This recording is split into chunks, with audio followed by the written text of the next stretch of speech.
Hello again. Hello. Hello there. I was just thinking, it's amazing how many of Kraft's books have been turned into movies. Uh-huh. Yeah. Stephen King's as well. So we were talking, Stephen King has some werewolf books as well? Yep. Okay. This sounded interesting. And, Not saying everything at once, but listen up. I'm going to go through a list of what I've got on here for you. okay. Okay. Oh, where are they? Okay. Michael Crichton Eruption. Uh-huh. The Dune Saga.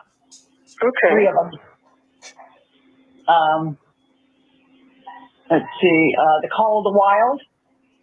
Oh, that's a good one. That's a classic. Moby Dick. Moby Dick, very good.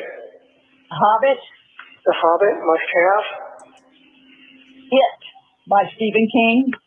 Ooh, that one's going to give me some nightmares too, I bet. The Howling. Yeah, very good. I'm trying to get the trilogy on that. Stephen King,